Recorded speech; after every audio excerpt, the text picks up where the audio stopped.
The drug dealers of Colombia have achieved a distinction that is almost unique. They are so brutal to their enemies and so financially able to finance their violence that police are frightened to arrest them, states' attorneys are afraid to prosecute those who are arrested, and judges are cowed into releasing most of those who have been prosecuted.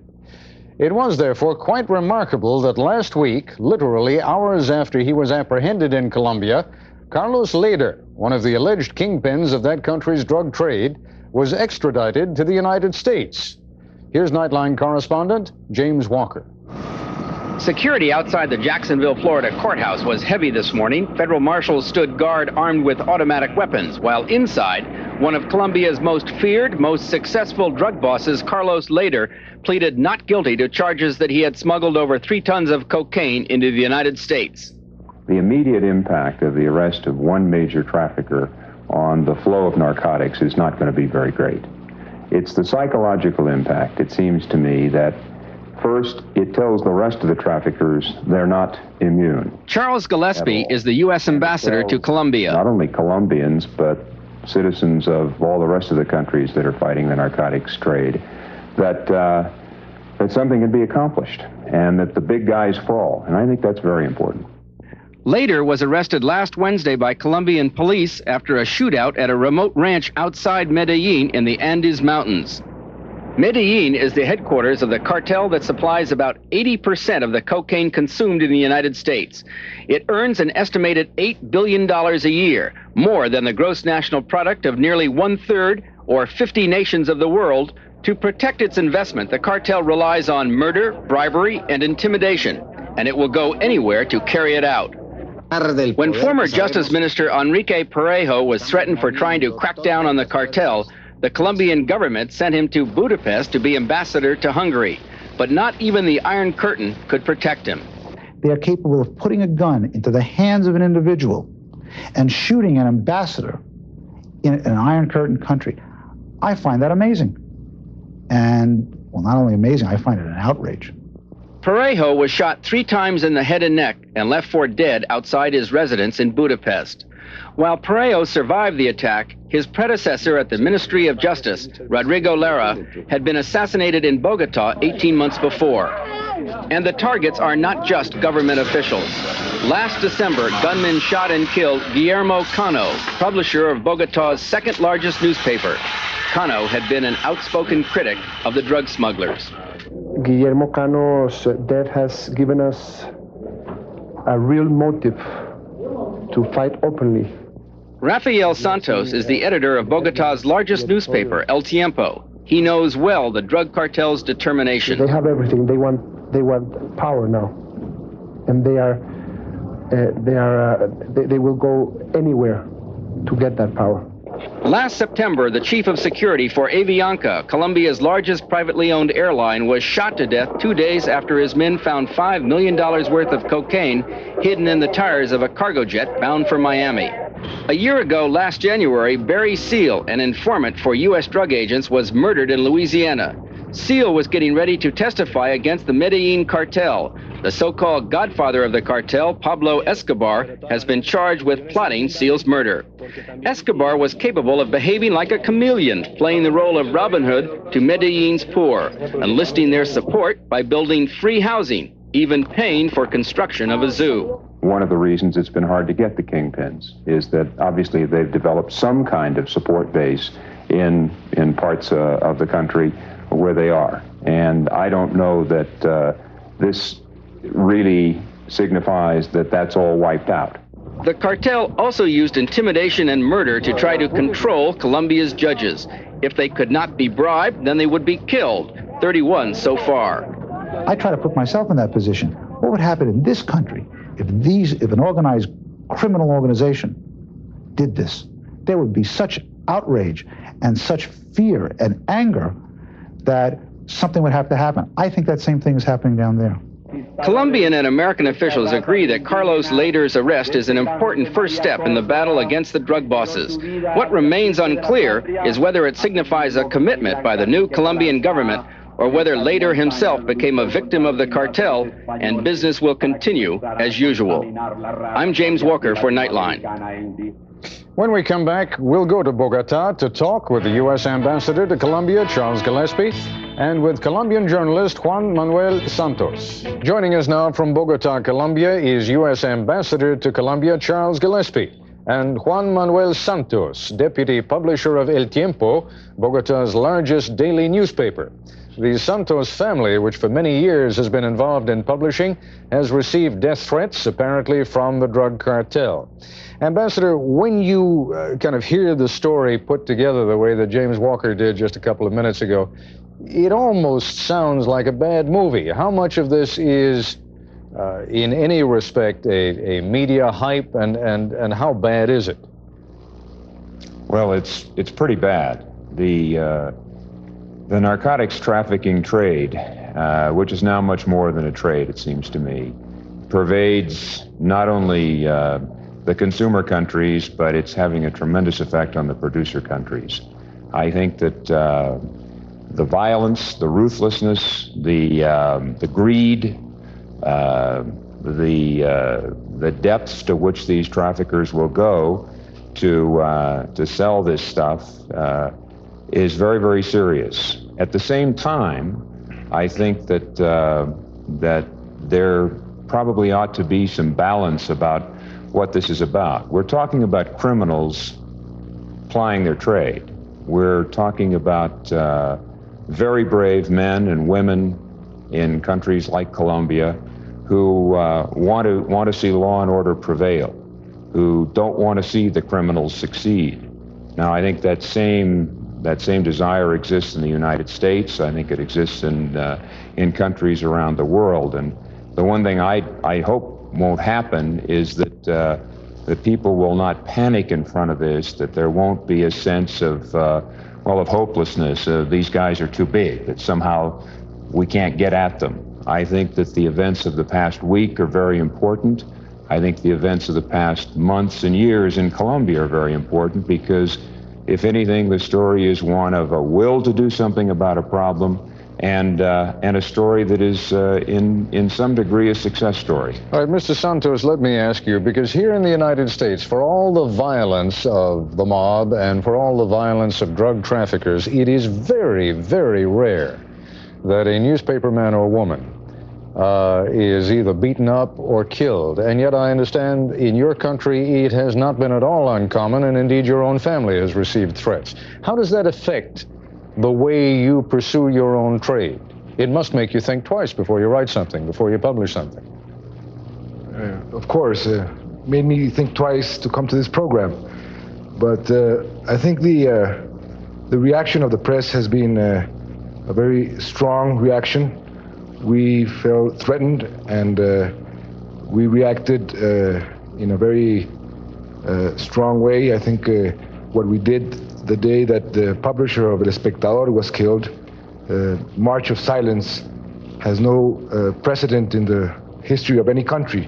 For 24 hours, there were no newspapers, no radio, no television, as a protest against this crime. And from that day onward, the press has been denouncing, exposing, and fulfilling the function of reminding the government that it has to be strong every day and that it cannot bring down the guard. We have even made a concerted action to publish and expose at the same time. For example, there is, I think, right now a series of articles in the Miami Herald, which we are going to publish all the newspapers at the same time here in Colombia next week. As a matter of fact, I have that series with me right now. I was just reading it. A great deal of it is about Mr. Lehder, the man who has been brought to the United States and is now on trial. You said a moment ago, and there was a little bit of a smile on your face when you said it, but I don't think you were joking, and I'd like you to clarify that you were even a little bit concerned about whether to come on this program. Why? Oh, yes, because every journalist feels threatened to even talk about the subject. The assassinations of not only Mr. Cano, but other journalists, and the threats that we receive almost on a daily basis makes you think twice what you're function is as a journalist. But we have taken the firm decision not to silence ourselves and to fight back with the means that we as journalists have to expose and not to keep anything hidden and simply fulfill our function. Ambassador Gillespie, what about the people who work at the mission, who work at the U.S. Embassy? You have some families down there, certainly a number of wives and husbands down there. Any particular precautions have to be taken that would not be taken, let's say, in another capital? Oh, I think that's definitely the case. We've been living with the security situation in Colombia for the last couple of years, a mixture of political terrorism and threats from narcotics traffickers. We've established security routines. They're pretty rigid. This is not diplomacy the way it used to be. It certainly isn't what I joined the Foreign Service to get into, but it's what things have become. We have to do our job. We live with certain restrictions. When an event such as the arrest of Mr. Lehder happens last week, I have to make sure and kind of remind people, all right, let's stay with it. But we didn't make any major changes in what we do already. I'm afraid that to some degree it reflects the fact that we're living in a society and at a time when a certain degree of violence is the norm. And that's a sad thing. I guess what I would like to focus on, though, is what Mr. Santos is saying, that there are people here in Colombia, and I feel there are people in my embassy as well, who feel that there are jobs to be done, stories to be told, truth to be made public, and it's the job to do it. That's what we're here to do. Well, let's do that job, and let's focus a little bit more on Carlos Lehder in particular, and we will do that when we come back, because at that point we will be joined by the U.S. drug enforcement official who oversaw the U.S. effort to bring Carlos Lehder to the United States for trial, Special Agent Diogenes Galanos. With us now from the offices of the U.S. Drug Enforcement Administration in Miami is Diogenes Galanos, Special Agent of the DEA in charge of the Miami Division, which oversees Florida and the Caribbean. You're the folks who brought Carlos Lehder back in. As I gather from what he testified in court today, has to have a court-appointed attorney because he says he doesn't have any money. You buy that? Not at all. This individual is probably worth close to $1 billion, if not more. How has he been able, I mean, he says that he has been hounded for the past 4 years by the Colombian army. Not the story I had heard about him, but let's face it, he is now under American law in an American court, has to be regarded as innocent until found guilty. But what do you know about him? Well, Carlos Lehder is one of the 3 leaders that is in charge of what is known as the Medellin Cartel. And the Medellin Cartel, quite succinctly, is responsible for something like, I would say, at least the majority of the cocaine coming into the United States. I've heard the figure of as high as 80%. Would that be an exaggeration? Probably not much of an exaggeration. Most certainly over 50%. And what does that boil down to when you put a dollar figure on it? How much is that cocaine sold for in this country? That would be billions and billions of dollars. I can't give you an exact or even a near exact figure, but most certainly in the billions. What has it taken to get a man like this? Because clearly there are enormous funds then at the disposal of this cartel, funds which have been used to corrupt and bribe and in some cases just ransom people out when they have been arrested. What has it taken? And it must have taken a great deal of courage on the part of your counterparts in Colombia to get this man out. Most certainly. As far as the Colombian law enforcement entities are concerned, they're to be commended. They've done this in the face of all odds. They've lost many of their fellow law enforcement officers, Supreme Court justices, and you just can't say enough about their efforts. Let me turn back to Bogota for a minute and Mr. Santos. A few months ago, I remember doing a similar interview with someone from Bolivia who said that when you look at the amount of money that is available there is quite literally enough money there to buy the government. In a rough sense, that is true even in Colombia, isn't it? I mean, if you don't have incorruptible officials there, there's an awful lot of money available to run the government, isn't there? Yes, their resources are, I would believe, unlimited, and if they wanted, they could corrupt the whole country. Fortunately, they haven't been able to, and I think the arrest of Lehder is a demonstration that we still have a big percentage of the country against these people and uncorrupted. Ambassador, what's the next step? I mean, obviously you want to go after other people in the cartel, but how difficult is that going to be? One version of the story I hear is, in fact, it was the other members of the cartel who were just as happy to see Lehder out of there. They felt he was going solo too much. Well, I don't know what the facts are. I don't think we'll know that. We may never know. But we do know that given the opportunity, the law enforcement authorities here in Colombia picked him up. The president of the country decided very quickly that his extradition, in accord with our request, was precisely the thing that needed to be done, and he did it. And fortunately, the Drug Enforcement Administration was ready at the moment, and now he's where he is. So he's one down. Where are the rest of these guys? Where are the other kingpins, Pablo Escobar? Well, there are some who say they're sitting out there plotting what they're going to do to get him free. I think your point is possible. Maybe they don't want him free.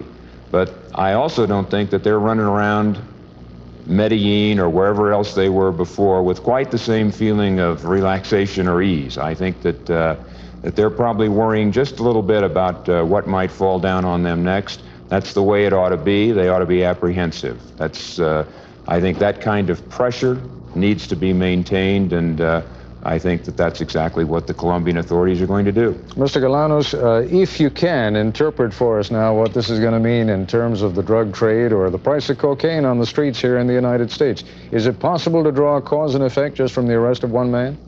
I don't believe so. I don't think you're going to see any significant increase in the price or reduction in the availability of cocaine.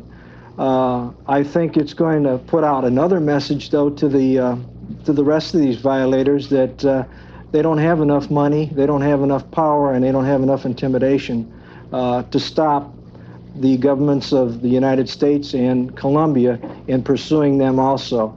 I think more and more we're seeing that this is not a U.S. problem. It's an international problem, and it's being recognized as such throughout the world, and the various countries throughout the world are taking action against it. Now, they have also shown, when I say they, I mean the cartel, they've shown an extraordinary reach all the way behind the Iron Curtain, as we saw earlier in this program, to attempt to kill a man that they regarded as one of their enemies. So is it ever safe to say, well, we've taken a step in the right direction now, things are moving? Well, it's never safe, but it's correct to say we've taken a step in the right direction, and we've got to continue in this direction. Again, with the help of the Colombian officials, I think we can continue in this direction. All right, we're going to take a break. We'll continue our conversation in just a moment. Continuing our conversation with Ambassador Charles Gillespie and Juan Manuel Santos in Bogota and Diogenes Galanos in Miami. Mr. Ambassador, any particular concern about the safety of Americans in Colombia at this point? I'm not talking now about people at the embassy. I'm talking issuing any kinds of warnings to businessmen, tourists. No, we're not issuing any new warnings. We're repeating what we've said before, which is that certainly in parts of Colombia, Medellin in particular, American travelers should be careful, pay attention to what's going on, understand why they're going there and what they have to do. We've had a few calls from American citizens who reside here in Colombia, travelers who want to come, and we've answered them basically that way. If you've got important business to do, you decide that you need to do it. But if you do the things that American business people and travelers normally do, you're probably going to be okay. I think that's the key point. It's just so terribly important that we realize that that's a criminal element that we're dealing with. There are law enforcement authorities trying to do their job, and they have been and can be successful, and I think that's the key message of the Lehder arrest and extradition. All right, Mr. Santos, a quick question, and if you would, a quick answer. Lehder is alleged to have made the charge that for every week he stays in jail in the United States, a federal judge will be killed. Is that the kind of threat that this man can bring off? I would say yes. that is the kind of threat that these people are able to make. And therefore, Mr. Galanos, additional security in the United States these days for people like yourself and the DEA? Well, yes, we've asked our agents to be on the alert a little bit more than usual, but as you know, our agents live with danger. We've lost in the last 30 days or so 2 agents that were killed.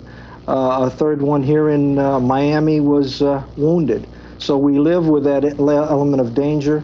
But again, we're asking our agents to be more cautious in the days to come. All right. Mr. Galanos, Mr. Santos, Mr. Gillespie, thank you all very much. And a particular thanks to you, because it took a certain amount of courage for each of you just to come on the broadcast, and I'm most appreciative. Thank you.